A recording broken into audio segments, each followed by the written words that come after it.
আজকে আমি নিয়ে চলে এসেছি ট্যাংরা মাছের ভীষণই সুন্দর একটি রেসিপি, যেটা ভীষণই সহজপাচ্য এবং ভীষণই কম তেল মশলা দিয়ে তৈরি হয়ে যায়। আর তৈরি করতে টাইম লাগে ঠিক 15 মিনিট। তাহলে চলুন দেখে নেওয়া যাক।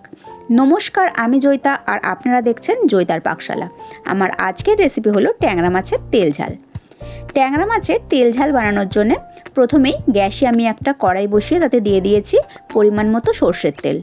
তেলটাকে খুব ভালো করে গরম করে নিয়ে আমি এর মধ্যে কিছু লম্বা করে কেটে রাখা বেগুন দিয়ে দিয়েছি। বেগুনগুলো দিয়ে আমি বেগুনগুলোকে সুন্দর গোল্ডেন করে ভেজে নিচ্ছি। বেগুনগুলো ভাজা হতে হতে আমি এখানে একটা পাত্রের মধ্যে নিয়ে নিয়েছি 4টে শুকনো লঙ্কা, একটা গোটা টমেটো, নিয়েছি 3-4টে কাঁচা লঙ্কা আর হাফ চামচ নুন। সমস্ত কিছু দিয়ে আমি এটাকে ভালো করে সেদ্ধ করে নেব যতক্ষণ না টমেটোটা খুব ভালো মতো সেদ্ধ হয়ে যায়। এদিকে দেখুন, কথা বলতে বলতে বেগুনগুলো আমার পুরোপুরি ভাজা হয়ে গেছে গোল্ডেন করে। এবার আমি বেগুনগুলোকে তেলের থেকে তুলে নিচ্ছি। বেগুনগুলোকে তেলের থেকে তুলে নিয়ে কড়ার মধ্যে যেটুকু তেল ছিল সেই তেলের মধ্যেই আমি এখানে কিছু আলু এরকম লম্বা করে কেটে নিয়েছি। সেই আলুগুলোকে দিয়ে আমি আলুগুলোকেও একটু গোল্ডেন করে ভেজে নিচ্ছি।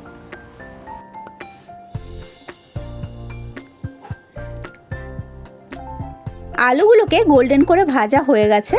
এবার আলুগুলোকেও আমি কড়াই থেকে তুলে নিচ্ছি। আলুগুলো আমার সমস্ত কড়াই থেকে তোলা হয়ে গেছে। এখানে আমি 350 গ্রাম দেশি ট্যাংরা মাছ নিয়েছি। ট্যাংরা মাছগুলোকে ধুয়ে পরিষ্কার করে নিয়েছি। এবার আমি এর মধ্যে নুন আর হলুদ মাখিয়ে নিচ্ছি। ট্যাংরা মাছগুলোকে খুব ভালো করে নুন আর হলুদ মাখিয়ে নিয়ে আমি ট্যাংরা মাছগুলোকে ভালো করে ভেজে নেব। এদিকে দেখুন, টমেটোটাও কিন্তু খুব ভালো মতো সেদ্ধ হয়ে গেছে। আমি একটু চেক করে দেখে নিচ্ছি, ওপরের খোসাটা দেখুন উঠে আসছে, তার মানে একদমই টমেটোটা কুকড হয়ে গেছে। এবার আমি টমেটোটাকে একটু ঠান্ডা করে নিয়ে সমস্ত কিছুর সঙ্গে টমেটোর একটা মিহি পেস্ট বানিয়ে নেব লঙ্কার সঙ্গে। এবার আমি ফ্রাইং প্যানের মধ্যে আরও কিছুটা সর্ষের তেল দিয়েছি। তেলটাকে খুব ভালো করে গরম করে আমি ট্যাংরা মাছগুলোকে দিয়ে ট্যাংরা মাছগুলোকে আমি ভেজে নিচ্ছি। এখানে ট্যাংরা মাছগুলো কিন্তু আমি খুব একটা কড়া করে ভাজছি না। সমস্ত ট্যাংরা মাছগুলোকে এইরকমভাবে ভেজে নিয়ে আমি তুলে নিলাম। এবার আমি কড়াইয়ের মধ্যে যেটুকু তেল ছিল সেই তেলের মধ্যে ফোড়নে দিয়ে দিয়েছি হাফ চামচ গোটা জিরে আর দিয়েছি হাফ চামচ কালো জিরে। মশলাটা 10-15 সেকেন্ড একটু নাড়িয়ে নিয়ে আমি এর মধ্যে টমেটোর পেস্টটা দিয়ে দিয়েছি।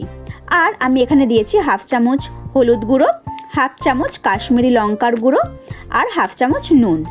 এই সমস্ত কিছু দিয়ে আমি মশলাটাকে 2-3 মিনিট সময় ধরে খুব ভালো করে কষিয়ে নিচ্ছি, যতক্ষণ না মশলাটা থেকে আলাদা মতো তেল রিলিজ করে যায় আর মশলাটার মধ্যে একটা দানা দানা টেক্সচার এসে যায়।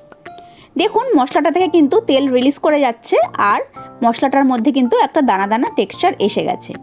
এবার মিক্সিং জারটা ধুয়ে আমি এর মধ্যে কিছুটা পরিমাণ জল অ্যাড করে দিয়েছি। জলটা দিয়ে আমি খুব ভালো করে মশলাটার সঙ্গে মিশিয়ে নিয়ে এবার আমি এর মধ্যে ভেজে রাখা আলু আর বেগুনগুলো দিয়ে দিচ্ছি। যেহেতু আলু আর বেগুনগুলো আগে থেকেই খুব ভালো করে ভাজা ছিল, সেই জন্য কিন্তু রান্নাটা হতে একেবারেই বেশি সময় লাগবে না। আলু আর বেগুনগুলো দেওয়ার পর যখন ঝোলটা খুব ভালো মতো ফুটতে শুরু করে দিয়েছে, আমি এর মধ্যে ভেজে রাখা ট্যাংরা মাছগুলো দিয়ে দিয়েছি আর ওপরে দিয়ে দিয়েছি বেশ খানিকটা ফ্রেশ ধনেপাতা কুচি। তারপর ঢাকা চাপা দিয়ে আমি মিনিট 5 রেখে দিয়েছিলাম। 5 মিনিট বাদে আমি ঢাকনাটা খুলে নিয়ে একটু চেক করে নিচ্ছি আলু আর ট্যাংরা মাছগুলো খুব ভালো করে সেদ্ধ হয়েছে নাকি। আলু আর ট্যাংরা মাছগুলো কিন্তু একদম পারফেক্টভাবে সেদ্ধ হয়ে গেছে। এবার আমি গ্যাসের ফ্লেমটাকে বন্ধ করে দিয়ে 5 মিনিটের জন্য ঢাকা চাপা দিয়ে স্ট্যান্ডিং টাইমে রেখে দিয়েছি। 5 মিনিট বাদে আমি এই ট্যাংরা মাছের তেল ঝাল গরম গরম কিন্তু পরিবেশন করে দিয়েছি। তাহলে দেখতেই পেলেন কত সহজে আজকে আমার ট্যাংরা মাছের তেল ঝালের রেসিপিটি আমি করে ফেললাম। আমার আজকের এই রেসিপি আপনাদের কেমন লাগলো অবশ্যই কিন্তু কমেন্টে জানাবেন। আমি আবার হাজির হয়ে যাব কোনো নতুন রেসিপি নিয়ে। ভালো থাকবেন, সুস্থ থাকবেন। ধন্যবাদ।